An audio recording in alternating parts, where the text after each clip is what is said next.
Daniel and King Nebuchadnezzar Chapter 1 King Nebuchadnezzar of Babylon came to Jerusalem with his army.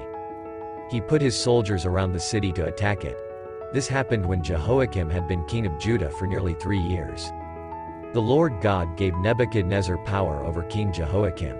Nebuchadnezzar took away some special things that belonged in God's temple in Jerusalem. He took those things back to Babylon. He put them among the valuable things in the temple of his own God. Nebuchadnezzar had an officer who was called Ashpenaz.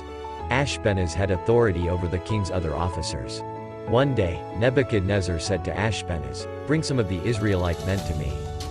Choose some men from the king of Judah's family, and choose some men from the other important Israelite families." Nebuchadnezzar wanted young men who were strong and handsome. They must be clever so that they could learn and understand things quickly. They must be good enough to become King Nebuchadnezzar's servants. They would learn the language of Babylon, and they would read its books. Every day, King Nebuchadnezzar sent special food for these men to eat. It was the same food and wine that he had for himself. His officers would teach the young men for 3 years. After that, the young men would be ready to serve the king. Some of the young men from Judah that Ashpenaz chose were Daniel, Ananiah, Mishael and Azariah. The king's officer gave new names to them. Daniel was called Belshazzar. Ananiah was called Shadrach, Mishael was called Meshach. Azariah was called Abednego. But Daniel decided that God did not want him to eat the king's food and wine. He knew that it might be against God's rules. So he asked the king's special officer that he might not have to eat the king's food. God had already caused the officer to like Daniel and to be kind to him. But the officer said to Daniel, "I am afraid of the king, who is my master. He has chosen the food that he wants you to eat.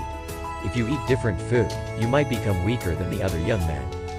If the king sees that, he might kill me." The officer had chosen a guard to watch Daniel, Ananiah, Mishael and Azariah. So Daniel spoke to this man. He said, "Please sir, watch us for 10 days. Give us only vegetables to eat and water to drink. After 10 days, see what our faces and our bodies look like. Also see what the other young men who eat the king's food look like. When you look at them and you look at us, you can decide what to do with us."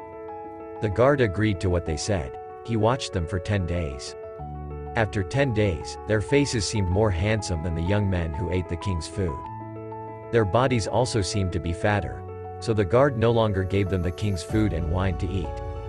He gave vegetables and water to them instead. God helped these 4 young men to become clever and wise. While they studied, he helped them to learn from many different books. They could understand many things. Daniel could also understand the meaning of all kinds of dreams. King Nebuchadnezzar had said that the young men must study for 3 years. After that time finished, the king's officer took them to the king. The king spoke with all the young men. He discovered that there was nobody else like Daniel, Ananiah, Mishael and Azariah. So they became the king's servants. Whenever the king needed help to understand something important, these men showed how wise they were.